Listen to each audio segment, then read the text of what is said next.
That's rad. That's so cool, honestly. Um, Yeah, Really that's cool that you give a platform for people. we try to, yeah, yeah, and it's great that we have so many willing artists to actually come on the show. I was actually like kind of taken aback by how quickly like some people respond to the DMs. I didn't realize it would actually be so easy to get guests. So like I'm booking like 2, 3 weeks in advance usually. No, hell yeah. That's the more, the more people that kind of get to share their stuff, the better. It's always interesting to see like how many different stories you can kind of get with people. Oh, exactly. Yeah, you'd make like the third photographer that we've interviewed on the show, if not no, I think the fourth or the fifth maybe. But every single one of them has like a different take on it, a different approach, a different style, and yeah, we love to highlight that. But yeah, before we go any further, so we're live. Thank you for everyone for joining, and thank you. Is it pronounced Isaiah? Yeah, Isaiah. Isaiah. Thank you for joining. I appreciate you making the time for this. Of course, of course. Yeah, and as we were just talking there about your latest video that you made, you said it took you about a month to do this. Yeah, yeah, give or take, kind of off and on, but most likely, or yeah, pretty much a month, to be honest. And when setting up these shoots, how do you guys actually like go about it? Because I'd imagine that you got to get in touch with the owner. I'd imagine it's not like just a dealership you guys rent from. Yeah, so thankfully, I have the opportunity to kind of just have people that kind of hit me up and like want to work with me and that kind of thing nowadays. But before, I would say it was more like me reaching out and just kind of hoping that they would say yes. Um, but I would say for this shoot in particular, it's more the lines of like, I had a buddy that kind of hit me up and was like, "Hey, I'm gonna get my car painted this crazy color, and let's do something for it." And we had another photographer tag along, which, if you've seen the video, he kind of pops in every now and again. But he was actually kind of the one coordinating the shoot, and I was kind of a plus one. And yeah, that's pretty much how that went. Was like, "Hey, I'm gonna paint the car a cool color. Let's go do something." And they decided on Joshua Tree, which is pretty crazy. Is that in? That's not Arizona, is it? No, it's California. Gotcha, gotcha. Yeah, my U.S. geography is not all that strong. I live up north in Canada, so I'm not all too familiar. I know a couple things here and there, but okay, interesting. Yeah. So it's just all a matter of like just scouting, just mass like DMing people that show off their cars and hoping to get an answer. Essentially, yeah. I mean, like, I kind of hardly do that nowadays unless it's something pretty cool or if it's something on like on my bucket list that I want to shoot. Um, but yeah, I mean, before it was genuinely just kind of essentially cold calling people and just being like, "Hey, I take photos. Do you wanna do something?" Right on. Yeah, that's awesome because I've heard that the car community, like whether it's the meet and greets, cars and coffee, all that, like people are actually they're super open to the idea of like doing shoots or showing up to locations and showing off their rides. Yeah, for the most part, I would say it's been a pretty overly positive experience. I think it just yeah, it just I guess it depends on style preference. Like my work isn't the most traditional in the sense of the aesthetics and style choices. So it's just one of those things where you have people that either really love it or they really don't. Fair enough. Fair enough. And have you always done photography in this style? Have you always just like gravitated towards the auto market and whatnot? Yeah, I guess originally I wasn't really interested whatsoever in taking photos of cars. I just kind of fell into it on accident for the most part.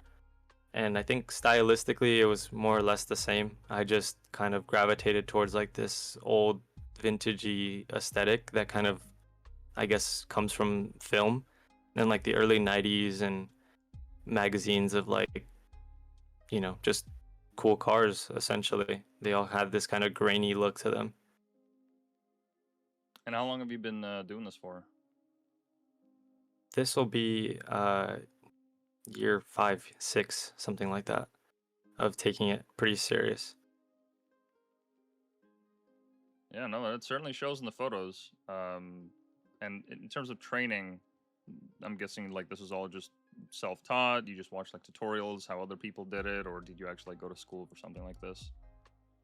So I started doing it probably early on. I did a lot of video work, a lot of video editing. I kind of taught myself like motion design. I'm actually way far more experienced in video than I am in photography in general. But that kind of taught me how to essentially the basics of like camera work. And then that was just solely based on like YouTube tutorials on like, hey, how do I figure out how to do this effect or how do I do this? And that kind of led me on this like huge rabbit hole of like, oh, I wonder how people do that, or okay, I have a camera now, how do I get rollers, or how do I get this specific editing that I'm looking for? And it just kind of spiraled from there for the most part. I see. So you initially started video editing, and was that just like a interest of yours? You had a hobby? Because some of the people that I've spoken to that got into art, like a lot of the video editing stuff that they did was like making Call of Duty montages or like GTA montages. Anything like that for you, or is it just like you just picked that up? 1,000,000% Call of Duty kind of Oh yeah. sparked it all for me. Yeah, it's kind of crazy that you mentioned that. It's crazy that most people kind of mention that at all, to be honest, because yeah, originally I got my start in editing like montages and figuring that kind of style of video out. And I mean, to even to today's video work that I do nowadays, it's like 99, maybe even 100% of it is just solely based on because I started doing that so early on. I think I started doing it probably around age 14, maybe 15, Hmm. and I kind of got obsessed with that. And then yeah, after a while, like I mentioned to you a little earlier on, I was more interested in doing like team-oriented things, and that was kind of what I was referencing before. And now doing things like solo and just kind of understanding how much time and effort and creativity goes into it under like your own, I guess, pressure. It's a little bit of a different experience.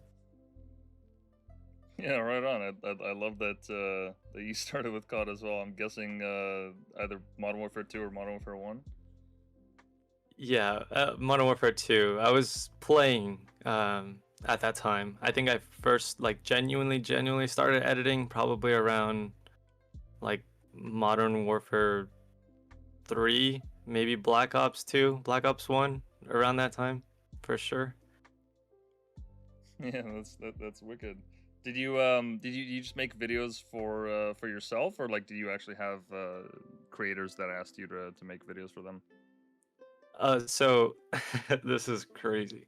Didn't think that this was gonna be the conversation for today, but I actually owned a team at one point, and Fuck I got off. my yeah, I got my start doing that. I owned it with a few friends, and we just kind of made montages of we had like 3,000 subscribers on YouTube, and that kind of like spiraled my whole entry into like social media and like understanding like scheduling and how you needed to post frequently, and you also needed to figure out people who design stuff, and it's that's actually so wild. That's crazy. Do you guys still have a channel up? Anything that we can find? It still exists, yeah. That's so wild. Yeah, it still exists. It's called Team Iconic, which is that's so wild saying that. Um, but it does still exist. I think a couple of friends have like the passwords and stuff for it. Um, not definitely, we've all kind of gone on our own separate ways and our own endeavors and stuff like that. But I think I'm the only person that kind of still does anything relatively creative still, um, which is a shame, which is kind of a shame to be honest. But um, yeah, it's definitely a good, interesting highlight of my life. And when you say you had a team, like you guys played competitively, or was it just like a team of creators that you guys had? Um, Both actually. I think at one point in time I had like a Counter Strike. If you're, I'm pretty sure you're familiar with Counter Strike. Yeah. Okay, so I had a Counter Strike professional team signed to me. I had like we had competitive COD teams. We would play in tournaments. We did like trick shotting montages. It was pretty serious at one point, which is kind of wild for someone that's like I think at the time I was probably like 16, 15 doing this random shit. Wow, that's insane. Yeah, I'm having a hard time finding it. I'm trying to see if there's any like YouTube channels or anything related to it. Let me There let is me one send it to you if I can page. find it. There's one page I found says iconic esports, but I don't know if that's the same. Here, I'll send this to you. There you go. So wild, so wild. Um, but yeah, that was an interesting part of my life at one point that I kind of just I don't know. I not in a sense keep it to myself, but just it's one of those things where I'm not embarrassed of it, but simultaneously I'm like, dude, this is kind of like it's kind of lame, to be honest. No, that's not lame at all, man. This is fucking cool. Like I people don't realize like they think that this stuff is like a meme and it doesn't like take all that much effort, but bro, come on. This must have taken hours. Like first of all, you gotta get all the footage, so you gotta actually like get the shots in, and then compiling all of it, editing it, making sure that it like fits all the parameters of all the platforms you're gonna post it on, and yeah, Yeah. that's work, man. That's not nothing. No, it was definitely like just a really I don't know. It was a I guess very innocent thing back then, you know. You just don't really under like in my head I didn't really expect it to lead anywhere, but it's so interesting that so many people that you had on that are like, "Oh yeah, I used to do this." It's just one of those generational things that I guess ironically we were all doing things at the same time, you know? Like you don't really expect that many people to kind of like belong to the same group, if that makes sense. No, no, absolutely. I get what you mean. But I like that it's in a way it was like the most accessible or one of the most like accessible ways um to get started like creatively because like well you're already gaming, you know, so it's the passion or like the fun is already there. You know, why not actually just make something with your friends that's a little bit more permanent and long lasting, and then you ended up man like being able to get like a Counter-Strike team and a COD team, like man that's yeah, no, that's definitely taking it up a notch. Like I never played competitively. Um, Always wanted to. I tried to get into like some collegiate leagues, never did. With some of the games that I played, but yeah, no, that's pretty cool, man. Yeah, it was a moment for sure. Let me see if I can find like some stats or something. Did you guys ever win any tourneys or have any look there?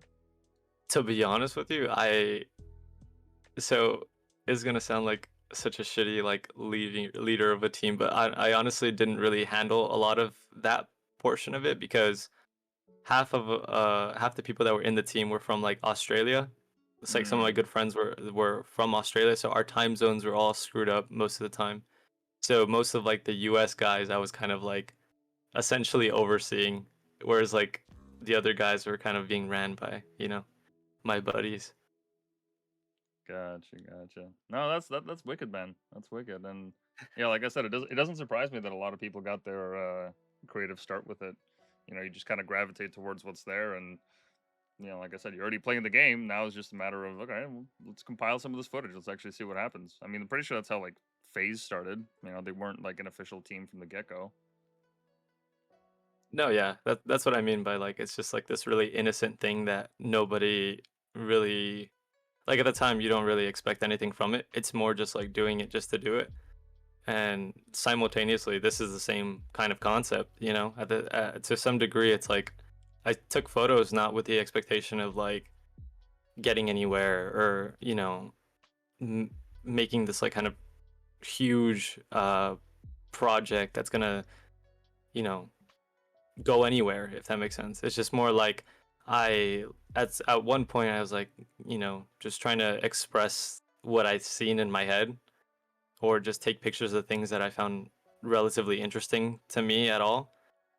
My family was huge into like cars, and I didn't really understand that at all at first, and then um yeah, I just kind of spiraled out of control at some point. I was getting off of work and then running to car meets, and then it would be like, how many car meets could I do in a day? And that was like two or three. I was getting like media at events, and then eventually doing my own solo shoots when I got past the idea of being like this huge like introverted person. So it's more or less the same kind of thing, just kind of taking something that's like not nothing, but in a sense, like just this very innocent thing of like, oh, I'm just taking pictures of my cars or other Mm. cars and stuff like that, to being this like super serious thing where I'm like, yeah, I gotta post today, gotta do this tomorrow, gotta do this the next day. It's a full-time job, pretty much.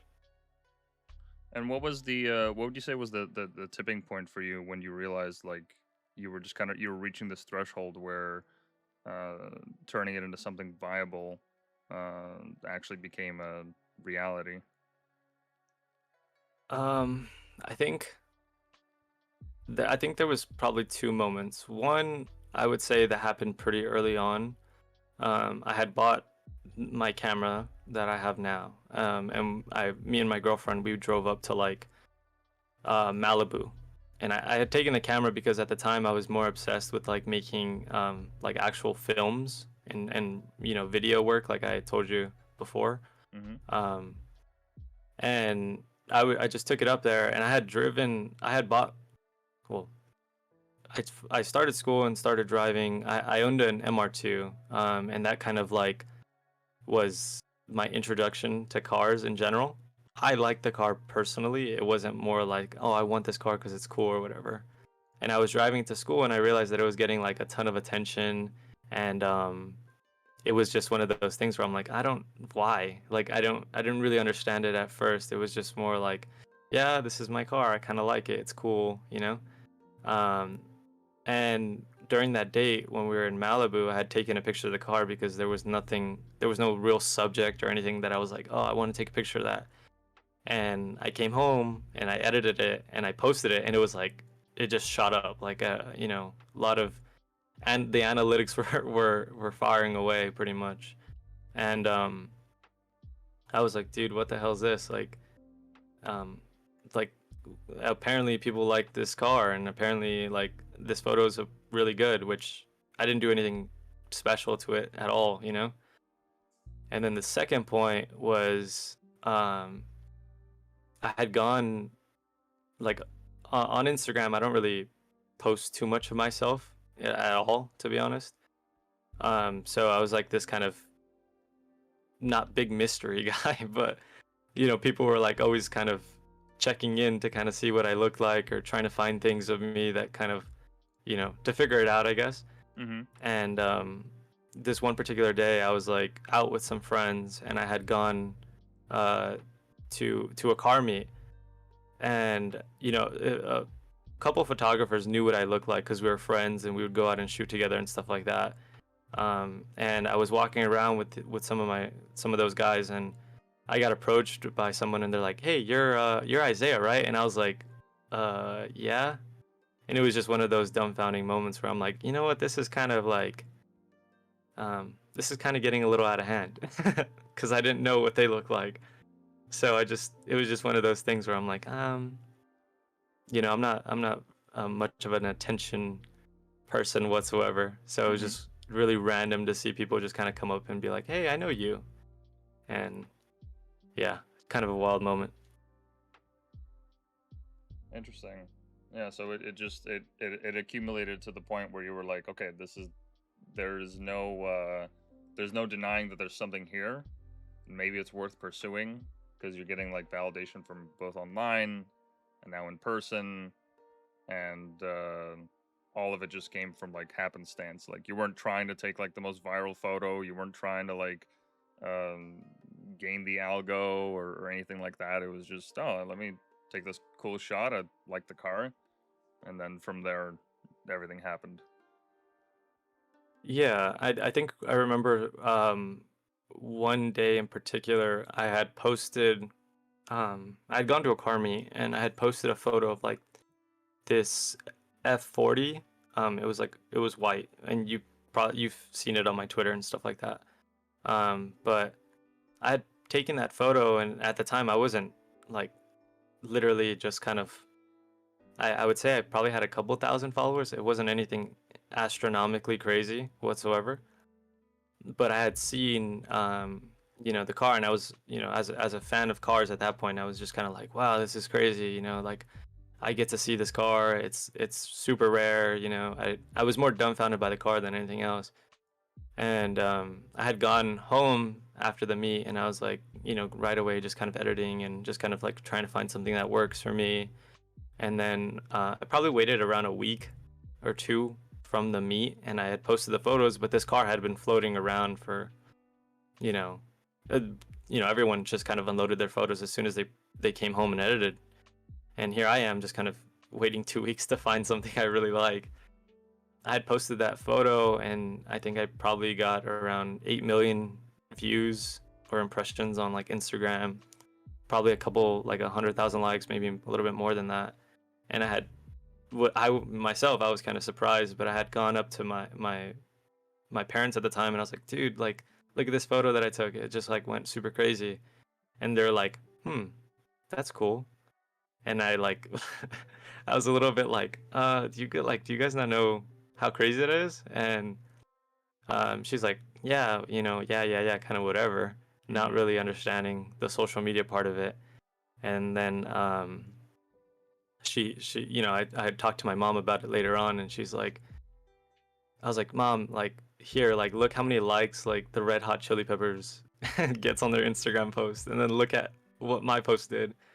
And it was just some random, Red Hot Chili Peppers post, but she was like, holy shit, that's kind of crazy, because it's just one of those things where they kind of translate this like it's only cool if it's compared to something I know, I Hmm. guess. Hmm. So I had to frame it in that kind of perspective. Yeah, I get that. Yeah, it's tough to like to relay to your parents like, hey, like this social media thing, this is actually like there's some significance behind it. There's actually something here that is a potential like viable future. Like for them, it's very like ephemeral. Like it's not real unless it's like grounded into something. Yeah, yeah, for sure. First couple times that I was able to kind of go and take photos for people, sometimes I'm shooting in the afternoons, sometimes I'm shooting at night. And the few times that I have shot at night, I'm leaving the house at like 8, 9 o'clock, and she's just kind of like, "Where are you going?" And then I'm like, it's kind of hard to kind of explain to them like, "Oh, I'm just gonna go meet up with this person at this random spot in the middle of the night and photograph their car." It's just kind of an awkward conversation to have, and it's met by like this like, oh, okay, be careful, or make sure you check in with me or something. Oh yeah, of course. Yeah, no, immigrant parents especially like getting them to kind of to understand like no like this thing it might seem like an after school activity or like a weird meetup but there's actually something here. There's a huge community. It's it's multinational. People love my stuff. Like no, I get it. I get it. Yeah, it's uh good. It's a wild conversation every time. that's awesome. So when did you first start to actually like monetize this and have it become like something that's actually like a viable career for you? So I think the first thing that I ever wanted to do, because I think like it's kind of hard for me to get like genuinely stuck on one specific creative endeavor at one time. I'm always doing like two or three things at one time, which is terrible, but um just it's just the way my brain works. I also really enjoy like clothes and things like that, and like the idea of like owning like a brand and producing products and stuff like that. And so for the longest time I would remember just kind of as I was taking photos, I would also make clothes. um Nothing too crazy, just like I would order things with like just photos that I've taken, or just kind of mess around with Photoshop and make things, and I would basically just buy them and just hand them out to my friends and be like, "Here, I made this." And they would be super supportive of it and just kind of wear it, and they're like, "Oh, this is sick. Like, you got to make more." It wasn't ever anything traditionally for sale. I would just kind of like buy it, and I'm like, "Okay, here, here, here, here," and I just kept doing it. And then one time in particular, I had made this like this sweater, um, and I probably made it around 2018, 2019, and same kind of process, just kind of handed them out to my friends. And we were on vacation one time, and I had posted a photo of like one of my friends in the hoodie, and I probably got around, I want to say like 5 6 DMs that are like, "Where'd you get that sweater? Who made that sweater, blah blah blah." And I was like, "Oh, like I made it, it was I designed it and stuff like that." And they're like, "Okay, when is it coming out?" And I had no intentions of kind of like releasing anything. But from that point forward, I kind of thought like, oh, maybe this could be a way of making money that wasn't kind of a hassle, if that makes sense. Because when you're doing automotive photography and stuff like that, and you're charging for shoots, it's kind of becomes like this really weird tap dance of like people hit you up and it's like, "Hey, come shoot my car," and I'm like, "Okay, but it actually costs this much money because I gotta pay for gas and I gotta make something out of this Hmm. other than like the photos and things like that." And so from that point forward, I was like, maybe this is an opportunity to kind of make money guilt free to a certain extent because I'm giving them a product, and just kind of be able to kind of balance both of these because I really like clothes, I like photography, I know friends with cool cars now, so it's like this is like the perfect match. So from that point forward, I had thought like I was kind of going back and forth with myself, talking to friends, like, should I make these? Should I not make these? And then I think I hit probably maybe 50,000, maybe 25,000 followers on Instagram. And I was like, okay, this is the time to kind of like go all in and see if this will work. And I ended up hitting a friend up who did embroidery for me, and he ended up being able to turn out a couple hoodies. And I was like, okay, so I need to make a website. Made a website, and like I mentioned to you, like taking photos of the clothes and making like promotional things for it, and just kind of getting that rollout started. And I probably day one of it, I probably made around like $2,500, and I was like, holy crap, this is a really real thing. And I was like shipping to Germany, shipping to like it sounds like, just like you mentioned, your geography sucks, but I was shipping to places that I had no idea existed, to be honest. Hmm. So that was a pretty wild experience, being able to kind of see not only the monetary part of it, but just seeing people that were excited to like wear my stuff. And then on top of that, I released like a couple prints, and seeing where those are gonna go, and just seeing people that are like framing the work. It just was kind of, it was a really crazy experience from that point forward. Right on. And I was trying to find it here. I'm guessing this is where you had it up. The Yeah, yeah. findingarcade.us. The photos of the hoodie are, they're on my main account as well. You probably got to scroll pretty down for them nowadays, I think. But the one that you're on right now is the latest one that we did. Um, all my friends kind of participated in it. But actually, the actual account, the Escape account, it's in my bio. But you can, there's still photos of the actual hoodie on there.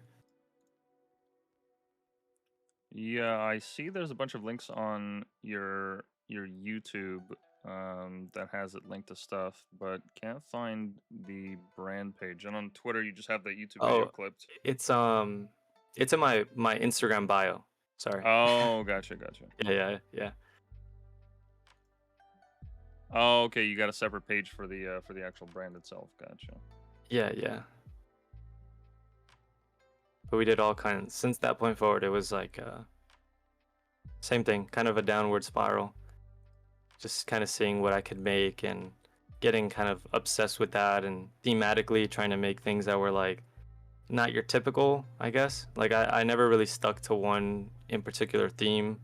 The first theme that I kind of did was around a film company. So like Kodak has their own film company and Mm. Fujifilm does their own film company. So I was like, okay, I'll just make one just solely around the brand and kind of create this sort of pretend world of like, what would this look like if I made a film company today or back then, and just kind of ran with that idea.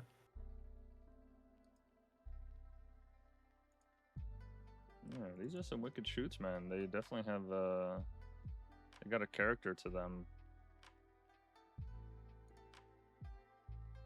Appreciate that. But it's just fun kind of balancing both like photography, design, and just kind of, running around just again, just kind of innocently, just like, hey, I wonder what would happen if we did this, or this is a really cool idea that I want to kind of explore.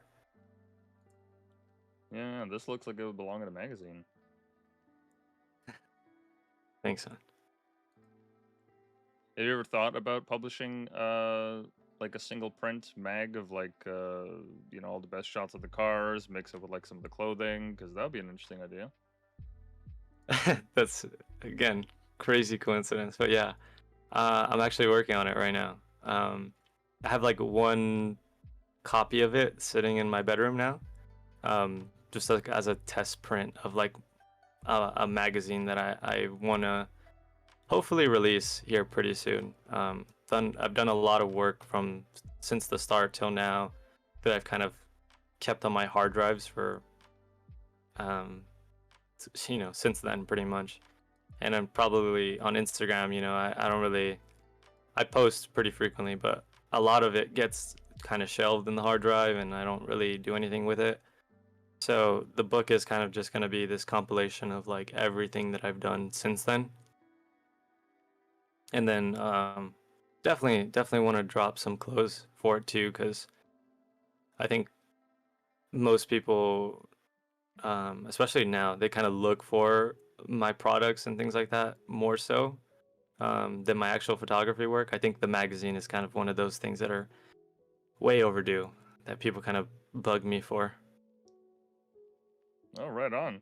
Yeah, that's awesome. Because no, like I said, a lot of this stuff would actually look perfect in a magazine. You already have the style and the aesthetics of it, like all the grainy shots that you guys have, and just how everything is stylized. It would look perfect on like a compilation. It's almost like a even like a coffee book, or a coffee table book. Yeah, yeah, 100%. That's kind of my intention. I kind of, I don't, as kind of silly as it is, I kind of have this expectation of like people who are like really photographers end up releasing like a book or a magazine of some sorts, and then you get the title of like, oh, I'm a photographer. I haven't done that yet, so I don't think I'm a photographer just yet. But for sure, after that, maybe I'll be able to check that off my list. Yeah, I mean, I don't know if it's like a prerequisite per se. It's certainly like a nice achievement to have, showcase of your works. But I mean, the way I see it, you pick up a camera, you take a photo, you're a photographer. Now, like how good of a photographer, like that's a separate question altogether. Yeah, yeah, for sure. I think just in my head, there's like mental checklists that like I gotta get over, and then I'm like, okay, now I'm actually serious about this. Right on. Well, that's cool, man. That you've been able to build all of this over 6 years' time, as you said. Starting from just taking photos of cars, and now you got like a fake magazine that you're building. Not fake, but like your own just Yeah, yeah. indie zine that you're printing. Um, and that's awesome. Do you have a current shop right now where you have like prints up or? So, not technically no. That website that you were on before, it was the home place for everything that I did. That's also where I sold the hoodie and everything like that. Mm, But I'm pretty particular about like um I guess like just selling mass amounts of like my work. Every time I've sold a print or anything like that, it's usually just kind of, hey, I got 5 of these or I got 10 of these, like go get them if you want them, kind of thing. And then they either run and get them or they don't, and then whoever has them. It's just one of those things that I've always enjoyed the kind of scarcity of things, and anyone who kind of supports it will go and find it, and anyone who doesn't have it doesn't have it. Especially for like that F40 shot. I think a long time ago I'd released like 10 prints of them, and I had signed all of them, and I was like, hey, I'm never gonna I'm never gonna post these or sell these again. So you 10 of them, that's all that's all that there over will be, kind of thing. Oh, so it's not as if like you just have them perpetually up. Like you'll actually go to like a specific print shop, have it made in a very specific manner, and then you'll actually ship them out yourself. Yeah, yeah, exactly. I think like this is part of my ever ongoing obsession with like creating like quality things, because I feel like a lot of car photographers and people who are in this sort of community, they'll make products of like your very typical, especially like photographers. It's like, oh, what is the number one thing you'll sell? Is like prints, right? Hmm. I don't think, and then like, oh, maybe an occasional T-shirt, but it'll just have my photo slapped on top of it, and then it's like I'll just sell that. Um, but I kind of like, I don't want to say I don't really particularly like that, but to me, in my case, it just kind of feels disingenuous and kind of like lazy, even though that might be, to some people that's exactly what they want. I've always wanted to kind of deliver, quality things that like me myself would wear and would search for, and just kind of encouraging the idea of like, I guess in a sense, not like spoon feeding people, but just more like letting them like, hey, if you really, really want this thing, like you should definitely go and like dig for it. Like that I guess like in a sense like enjoying the journey as well as like getting the product. Hmm. So I'll go to like the utmost extremes of like, packaging the product and making sure like every single detail down to like the tape is like, you know, branded and like, it makes sense with the drop. All the videos that we did for every release or any of the prints that I've done, I've gone to like the utmost extreme of like, um, giving away things like t-shirts, or like free stickers or things like that, just to kind of like, hey, you went out of your way to kind of find this, or you went out of your way to kind of support me. Here's me giving back to you because that means the world to me. I see. I see. So you have a very hands-on approach with like anything that you guys put out that you're looking to sell, from like the most basic stuff, prints, to clothing and beyond. Yeah, 1,000,000%. I've packaged, shipped, you know, created, produced, edited, taken the photo of every single thing that we've ever made, or that I've ever really created. To be honest, I've never skipped a genuine corner for this. I see. No, that's awesome to hear, man. And when you guys do actually these prints on the clothing, is it just like a screen print? Do you guys have a machine for that, or how do you go about it?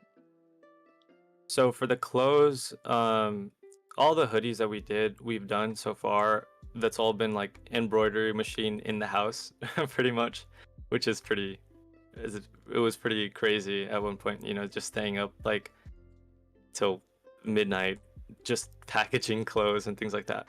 It's a terrible, terrible process, to be honest. But that was in house. All the stickers, apart from like actually getting them created or like made, I had pretty much designed all of them. The hats, I bought blanks and gone to take them to like an embroidery house to kind of like get them made, or just that kind of approach. Just trying to not only make sure that everything's like the best possible standard, but also kind of like make sure that me myself is like mentally invested into like this whole thing. Interesting. Yeah, because I've thought about doing merch for my own like side project that I have outside of Outsider Supply, and like I can't do anything on a commercial scale at the moment. So I was thinking like individually, there's a lot of platforms out there. One that reached out to me that was like, hey, you know, we have like Philip DeFranco and a couple of other people, MKBHD and whatnot, that they support with their platforms. They have everything already made, like the website and all the clothing, and that seemed real enticing until I was like, man, I don't know how good that material is. You know, like, and how good is the print actually going to come out to be? Like, is it going to fade after, you know, a couple of washes? Like, how much care do I actually want to place in the process? So it's cool to hear that it is actually possible to do it on a small scale. A pain in the ass, I'm sure, to juggle everything and to make it work. But once you have the final product, I guess it's worth it.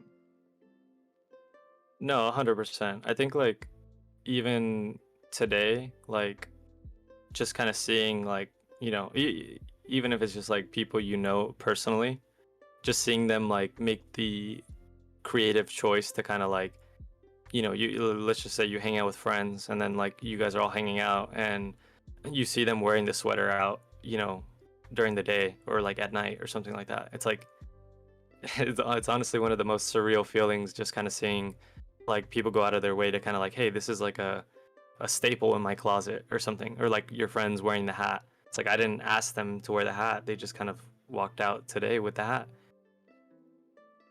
Oh yeah, no, it's a surreal feeling for sure. I remember when I was in high school, I did some graffiti back then, and I made some shirts. And what I did was I took this like, not even a canvas, but just this like wooden print that I would stretch the shirt over because I didn't have anything else um to just put it over. I didn't have like a mannequin or anything like that, obviously.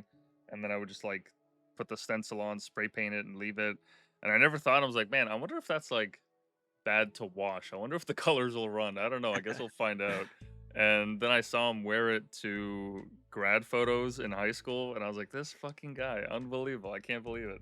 I just like, I was so happy. I was like, "Man, that's cool." You know, of all the clothings that he decided to wear for a photo that's gonna be, you know, in the yearbook forever, like he actually chose to wear my shirt. That's awesome.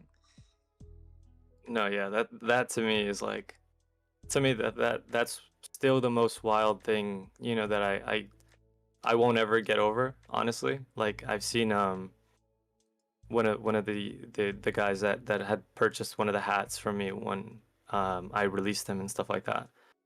He was like, "Hey, really really love the hat.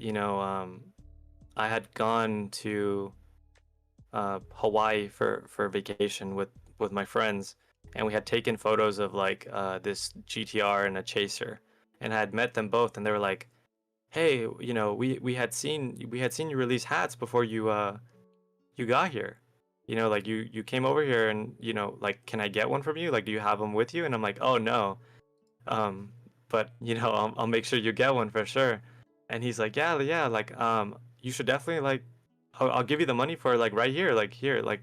And he was handing me like cash and stuff like that. And I was like, "Oh shit, like this is pretty wild." So we had got back, and he's like, "Hey, I'm gonna be going on a trip. Do you think you can get me that hat like before I go? Because I really want to like have it while I'm out there." And I was like, "Shit, okay."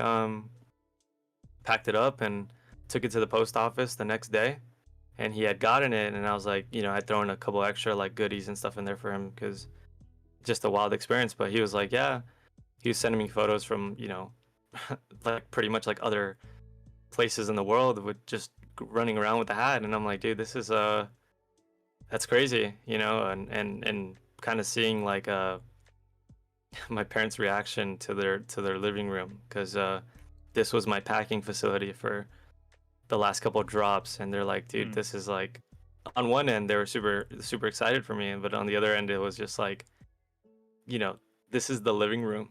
It's yeah. just kind of a random occurrence to see like 15, 25 boxes in your living room just kind of sitting there. That's awesome, man. That's really good to hear that like from the ground up from the sound of it, everything has just been built in house, like from every single detail, and that you guys are now like, I mean, you're spreading worldwide to the point where even like random people, not random, like they're still like in the car community, so you'd figure that like uh they might recognize you, but like with the amount of people that are doing the photography out there, the amount of people that have these brands that also have clothing, for you to be recognized like that, like that's not nothing. No, yeah, it's something you know, I won't get over anytime soon. It's just one of those things where it's kind of surreal to see like that many people, I guess, care about my stuff and what I'm doing today, or a car that I've taken photos of. It's just kind of it's such a random thing.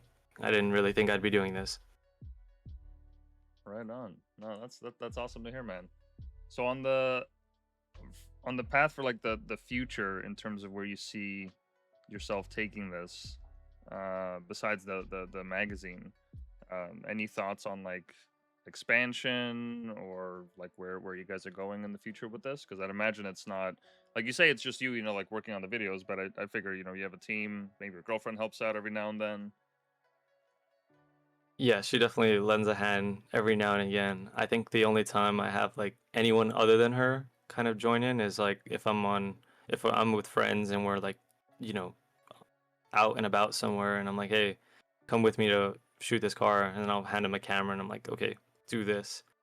But I think as far as like expanding goes, other than the clothing, I would say probably more or less just me, just kind of keeping the photos and everything like that solely just me. The product side of it and stuff like that, I would eventually like to kind of pass it on to maybe a friend or my girlfriend, just because I'm not one to like the idea of uh, the numbers part of it, the money, the finances, and everything like that. I'm more of the lines of like, hey, this makes a good story, or hey, this is like what I want to make creatively. Mm-hmm. Like, get it done, if that makes sense. I much rather sacrifice the financial gain of it if it means that my vision is there and it makes sense to me. So I would say the magazine is one of those things where I I want to get to people for sure, and make a lot of them, different versions of them, make 3 or 4 books, 5 books, I don't know.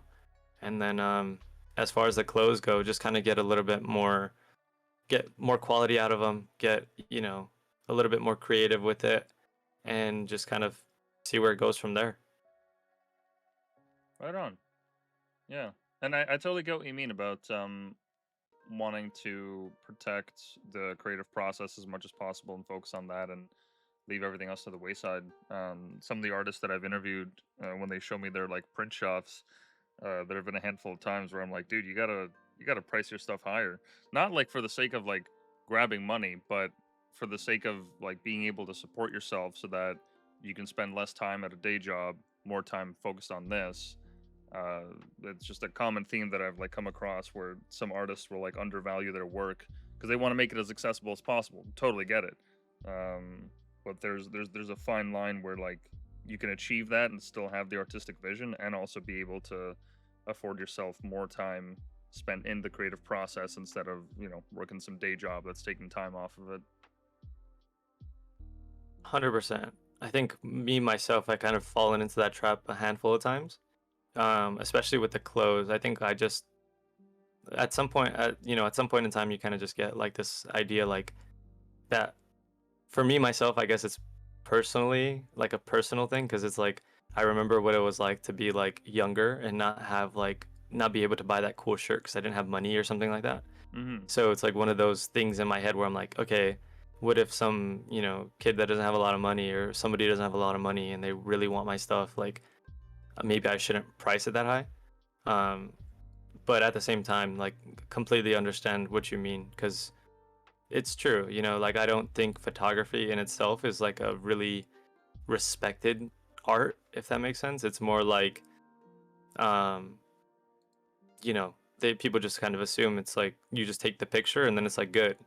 Like I have people in my comments or like in my, DMs that are like, "Hey, what did you take this on?" Or like, what camera did you use for this?" And those are very valid questions, And Hmm. I respond to them too.